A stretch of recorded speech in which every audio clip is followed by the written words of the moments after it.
I bet you didn't know just how quickly a petition can shake up royal plans in Australia. But what if I told you that in just a matter of days, a simple online form could send shockwaves through the centuries-old relationship between Australia and the British monarchy? Today, we're diving deep into the story that's got everyone talking.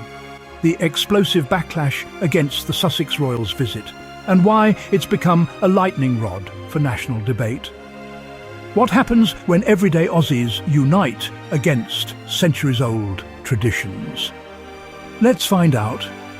Across the country, from bustling city centres to quiet suburbs, Australians are coming together in a way we haven't seen in years. It's not just about one royal visit. It's about what that visit represents and who's expected to pay for it.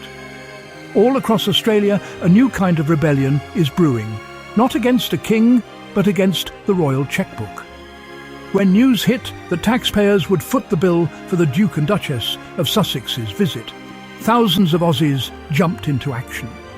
The headlines flashed across TV screens and social media feeds: Sussex Royals tour to cost taxpayers millions. For many, it was the last straw. Within days, a nationwide petition exploded, gathering signatures at lightning speed. Why the uproar? It's about more than just dollars and cents. It's about fairness, priorities, and the future of Australia's identity. As the petition gained momentum, it became clear that this was no ordinary protest. It was a movement. Imagine working hard, watching every dollar, only to see your taxes spent on royal tours. It's like paying for a VIP concert you never asked to attend. For many Australians, the cost of living is already a daily struggle. Rising rents, soaring grocery prices, and stagnant wages have left families tightening their belts.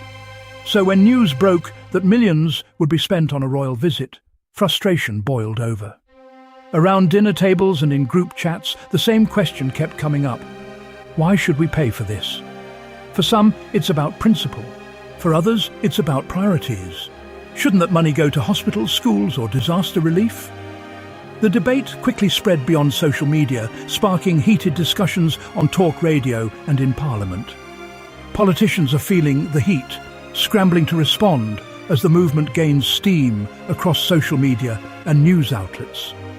Is this a tipping point for Australia's ties to the monarchy? Some MPs have called for a review of royal funding, while others defend the tradition as part of Australia's heritage. The government, caught in the crossfire, has promised to listen to the people. But what does that really mean?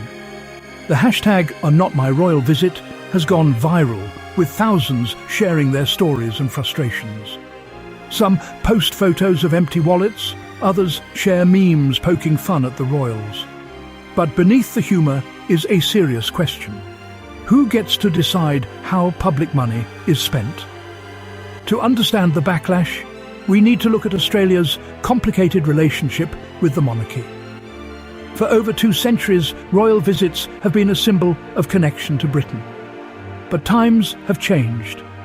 Today, many Australians see themselves as independent, multicultural, and forward-thinking. The idea of paying for royal pageantry feels out of step with modern values. We hit the streets to ask Australians what they think. Some say the royals are out of touch. Others remember past visits fondly, but question the cost. It's not about hating the royals, one woman tells us. It's about fairness. We're struggling, and they're living in palaces. Australia is a nation built on diversity and resilience. For many, the royal visit debate is about more than money. It's about identity. Should Australia continue to fund royal events, or is it time to chart a new course? The petition has reignited calls for Australia to become a republic. Republican campaigners argue that it's time for an Australian head of state, someone who represents all Australians, not just tradition. The debate is fierce, with passionate voices on both sides. Monarchists, meanwhile, say the royals bring tourism, prestige, and a sense of continuity. It's part of our history, one supporter says. We shouldn't throw that away. But even some monarchists admit the cost of royal visits is hard to justify in tough economic times. The media has jumped on the story, with talk shows and news panels debating every angle. Polls show a nation divided. Some want to keep the monarchy, others want change, but almost everyone agrees the cost of royal visits needs a rethink. This isn't the first time Australia has questioned its royal ties. In 1999, a national referendum asked whether Australia should become a republic. The answer was no, but the debate never really went away. Now, with a new generation leading the charge, the question is back in the spotlight. What's different this time? Technology. Social media and online petitions have given ordinary Australians a powerful voice. In the past, protests took weeks or months to organise. Now, a single viral post can spark a movement overnight. We spoke to the organisers behind the petition.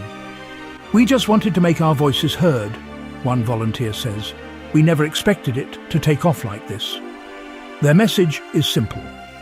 Australians deserve a say in how their money is spent.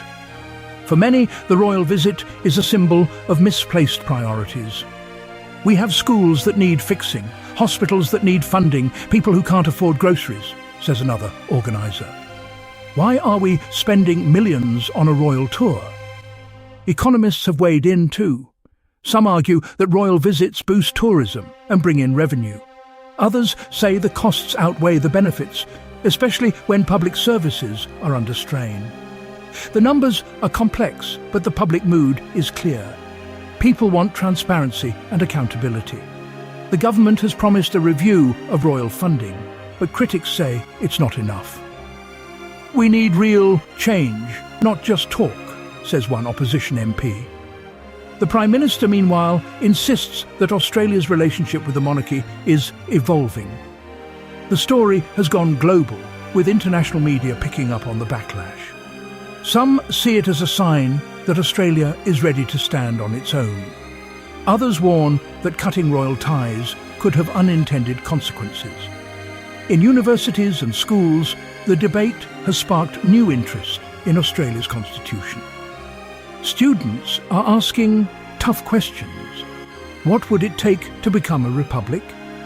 What would change, and what would stay the same? Changing Australia's system isn't easy. A referendum would be needed, with a majority of voters in a majority of states saying yes. It's a high bar, but the momentum is building. Indigenous Australians have their own perspectives on the debate. Some see the monarchy as a symbol of colonisation and injustice. Others focus on practical issues, like funding for health, education and land rights. Their voices are an important part of the conversation. The backlash has even reached pop culture, with celebrities and comedians weighing in. Some poke fun at the royals, while others use their platforms to call for change. The message is clear. This is an issue that touches every corner of Australian life. As the Sussex royals touch down in Australia, the atmosphere is electric. Some greet them with cheers, others with protest signs.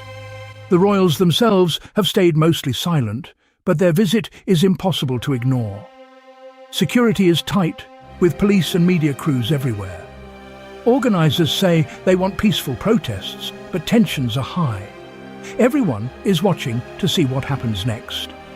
Experts say this could be a turning point for Australia. "We're seeing a real shift in public attitudes," says one historian. "People are questioning things they used to take for granted." So what's next? For now, the petition continues to grow, and the debate shows no signs of slowing down. Whether Australia keeps the monarchy or chooses a new path, one thing is certain: the people are making their voices heard. One thing's clear: Aussies are making their voices heard, loud, proud, and ready for change. The world is watching, and the next chapter in Australia's story is being written right now. Will this be the moment Australia redefines its identity? Only time will tell, but for now, the message is unmistakable. Australians want a say in their future, and they're not afraid to demand it.